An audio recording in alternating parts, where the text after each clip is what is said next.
Hello everyone, my name is Dr. Amit Vats, Assistant Professor in the Department of Applied Science and Humanities. Dear students, today we discuss methods of PI if the function Rx is e to the power ax vx. यानी दो function एक साथ आ गए हैं। अभी तक जितने हमने PI फंक्शन के कैलकुलेट किए उसमें एक बार में एक ही फंक्शन आता था, लेकिन यहाँ पर दो फंक्शन एक साथ आ गए हैं, E to the power A X and V X. V X is also any function of X. V X भी एक फंक्शन है, ई टू दी पावर भी एक फंक्शन है। डियर स्टूडेंट्स, इससे पहले हमने E to the power A X, sine A X, cos A X और पोलिनोमियल यानी हमने E to the power A X के लिए पढ़ा, failure non failure, sine A X और कोस ए एक्स के लिए पढ़ा, फेलियर और नॉन फेलियर। उसके बाद पी एक्स यानी पोलिनोमियल के लिए पढ़ा। तो तीन तरीके के फंक्शन हम ऑलरेडी पढ़ चुके हैं। यहाँ पर E to the power A X और वी एक्स आ गया। तो अब मैं ये समझने की कोशिश कर रहा हूँ कि ये वी एक्स क्या हो सकता है। अब चूंकि मेरे पास already E to the power X यहाँ है, तो ये E to the power A X तो यहाँ नहीं हो सकता, यानी वी एक्स ये तो नहीं हो सकता, क्योंकि अगर ये हो जाएगा तो ई टू दी पावर तो दोनों प्लस हो जाएंगी और फिर वो पहले वाला केस ही बन जाएगा।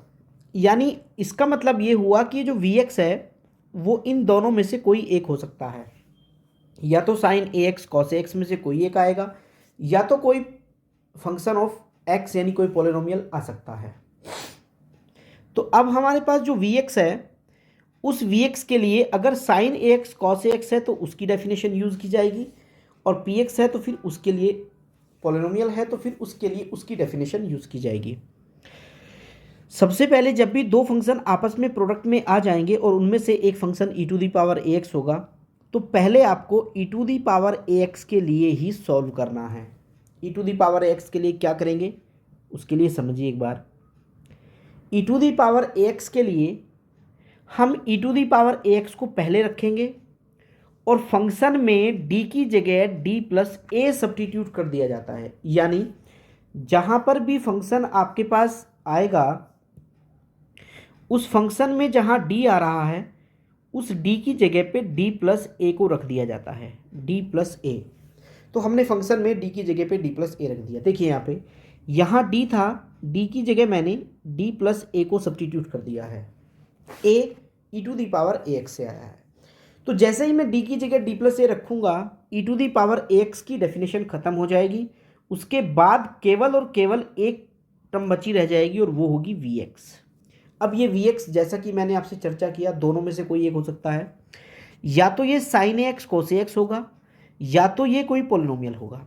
अगर ये sign A X cos A x हुआ तो मुझे डी स्क्वायर की जगह ए स्क्वायर रख के इसे सॉल्व करना है, या जो भी मैं उसके लिए मेथड यूज़ करता था, जो भी मैंने वेरिएशन क्वेश्चंस की पढ़ी वो यहाँ आ सकती है, उसको मैं यूज़ करूँगा। और दूसरा, अगर पी एक्स है तो फिर मैं बाइनोमियल एक्सपेंशन का यूज़ करूँगा, यानी बाइनोमियल एक्सपेंशन बनाऊँगा और फिर उसी से उसको एक्सपेंड करके सॉल्व करूँगा। जैसा कि एक एग्जांपल में मैं आपसे डिस्कस करना चाहता हूँ, एग्जांपल एक, तो जैसा कि मैं एक एग्जांपल में कर रहा हूँ, मैंने उसकी एक ऑक्सिलरी इक्वेशन बनाई, E to the power A X और साइन ए एक्स साथ में है। तो अगर हम इसको देखें तो इसमें M square plus three M plus four equals to zero इसकी ऑक्सिलरी इक्वेशन हो जाएगी।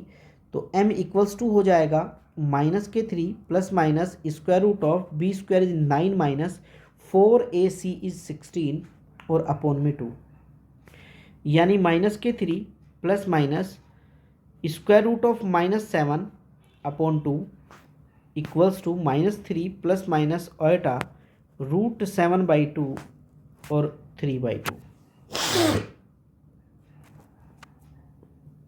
ये मेरे पास roots alpha plus minus I beta की फॉर्म में आ गए हैं।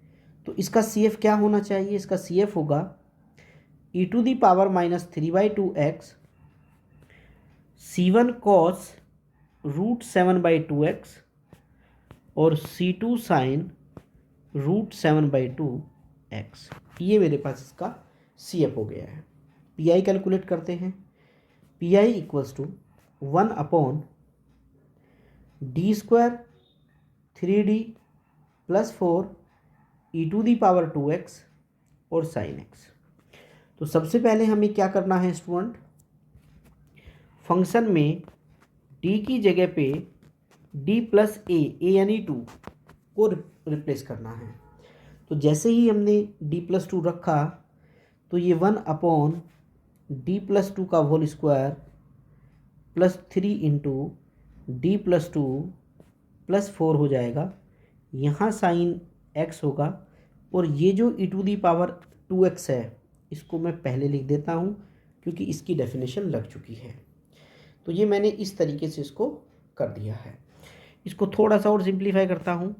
e to the power 2x 1 पहले का स्क्वायर दूसरे का स्क्वायर मल्टीप्लाई का 2 गुना प्लस 3d प्लस 6d और प्लस 4, ये 6 हो जाएगा। मैंने पूरे को सिंप्लीफाई किया और जब पूरा सिंप्लीफाई हुआ तो कुछ इस फॉर्म में आ गया है, इस तरीके से कुछ आ गया है, यानी ये हो गया। अब मेरी डेफिनेशन थी साइन एक्स की, डी स्क्वायर की जगह -1 रखना पड़ेगा, मैंने रख दिया। डी स्क्वायर की जगह -1 रखा तो 7d प्लस 13 हो गया है। अब उसको सिंप्लीफाई करने के लिए ऊपर नीचे कॉन्जुगेट से मल्टीप्लाई किया। कॉन्जुगेट से मल्टीप्लाई करने के बाद यहाँ पर जो मेरी डेफिनेशन बनेगी वो कुछ इस तरीके से आ जाएगी, equals to e to the power 2x 7d minus 13 और नीचे हो जाएगा 49d का स्क्वायर और -169। इसमें फिर से साइन x, फंक्शन में फिर से मुझे क्या करना है, डी स्क्वायर की जगह -1 नॉट इक्वल्स टू 0 होना चाहिए।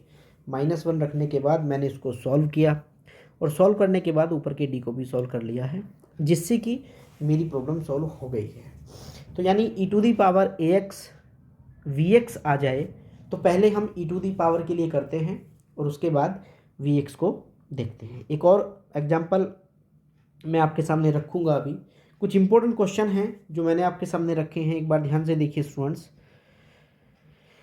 कुछ इंपॉर्टेंट क्वेश्चन हैं, इनको हम ध्यान से देखिए कर सकते हैं। इसमें से ये प्रॉब्लम दोनों ही बहुत अच्छी प्रॉब्लम हैं। इन दोनों प्रॉब्लम में से मैं एक आपके सामने रख रहा हूँ अभी कि अगर D square minus 4d plus 4 हो जाए 8x square e to the power 2x और साइन 2x है, तो सबसे पहले मैंने इसकी ऑक्सिलरी इक्वेशन बनाई। ऑक्सिलरी इक्वेशन बनाने के बाद m की वैल्यू आई और उसका CF लिख दिया है। ठीक है, ईजिली हो रहा है। लेकिन अगर हम पी के कैलकुलेट करें तो यहाँ पर मेरे पास 3 स्पेशल यानी 3 फंक्शन आ गए हैं। अभी तक 2 फंक्शन आ रहे थे, लेकिन इसमें से एक बात अच्छी है कि 3 में से एक जो फंक्शन है वो e टू दी पावर में है और e टू दी पावर की डेफिनेशन है कि d की जगह d प्लस ए रख देते हैं। तो मैंने फंक्शन में d की जगह d प्लस ए रखा, जिससे कि मेरे पास खाली डी स्क्वायर बचा रह गया। अब नीचे d आने का मतलब होता है इंटीग्रेशन, तो यानी मुझे इंटीग्रेशन 2 बार इंटीग्रेशन करना है। तो 2 बार इंटीग्रेशन करने के लिए एक्स स्क्वायर साइन 2x को मैं इंटीग्रेट करूँगा 2 बार। 2 बार इंटीग्रेशन करने के लिए मैंने एक डी को बाहर रखा और एक मैं इंटीग्रेशन कर रहा हूँ। तो इंटीग्रेशन मैंने देखिए इधर किया है। इंटीग्रेशन का भी स्टूडेंट मैंने शॉर्टकट लगाया है। कैसे? पहला फंक्शन एज इट इज, दूसरे फंक्शन का एक बार इंटीग्रेशन, यानी वो साइन 2x है, साइन 2x का एक बार इंटीग्रेशन किया। पहले फंक्शन का एक बार डिफरेंशिएशन, साइन 2x का 2 बार इंटीग्रेशन, उसके बाद एक्स स्क्वायर का 3 बार डिफरेंशिएशन और साइन 2x का 3 बार इंटीग्रेशन। तो इस तरीके से मैंने इस डेफिनेशन को यूज़ किया है। एक ही बार में मैंने 2 आइलेट को यूज़ किया, तो उसको 2 बार अलग अलग करना नहीं पड़ेगा, एक ही बार में ये प्रॉब्लम सॉल्व हो जाती है। ये वैल्यू मैंने यहाँ पर रखी, ये वैल्यू ये हो गई है। अब चूँकि अभी मुझे एक बार और इंटीग्रेशन करना है, तो मैंने उसका एक बार और इंटीग्रेशन करना है, तो एक बार और इंटीग्रेशन किया। इसमें फिर से मैंने इंटीग्रेशन आपके सामने रखा, क्योंकि मुझे पहले फर्स्ट टर्म का इंटीग्रेशन चाहिए, यानी पहले मुझे इसका इंटीग्रेशन निकालना है और इसका इंटीग्रेशन मैंने ये सॉल्व किया है यहाँ पर, एक्स स्क्वायर कॉस 2x का इंटीग्रेशन। उसके बाद मुझे इसका भी इंटीग्रेशन चाहिए। अब इसका इंटीग्रेशन मैंने यहाँ पर किया है, इसका भी इंटीग्रेशन किया है और इसका इंटीग्रेशन मैंने डायरेक्टली कर दिया है। ये cos 2x है जिसका इंटीग्रेशन मैंने डायरेक्टली कर दिया है, cos 2x का इंटीग्रेशन sin 2x/2 हो जाएगा।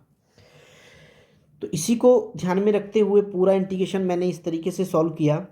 तो CF और PI दोनों मेरे पास आ गए हैं, जिससे कि मैंने इस पूरे इंटीग्रेशन को सॉल्व कर दिया है। यहाँ पर ये मेरा CF हो गया है और ये मेरा PI है। PI को थोड़ा सा सिंप्लीफाई किया है तो ये मेरा CF और PI हो गया। दोनों का सम कंप्लीट सॉल्यूशन बनेगा। तो ये मैंने आपके सामने e⁴ और Vx की एक डेफिनेशन को यूज़ किया, कैसे प्रॉब्लम सॉल्व की जाती है उसको समझा। इस तरीके से हम e⁴ और Vx को सॉल्व कर सकते हैं। नेक्स्ट वीडियो में हम डिस्कस करेंगे स्टूडेंट कि यदि हमारा जो Rx है वो x sin ax या x cos ax में से कोई एक आ जाए तो कैसे अपनी प्रॉब्लम को सॉल्व किया जाता है। x sin ax and x cos ax दोनों में से कोई भी एक साथ आए तो कैसे सॉल्व करते हैं। नेक्स्ट वीडियो हम यही डिस्कस करेंगे। Thank you very much student.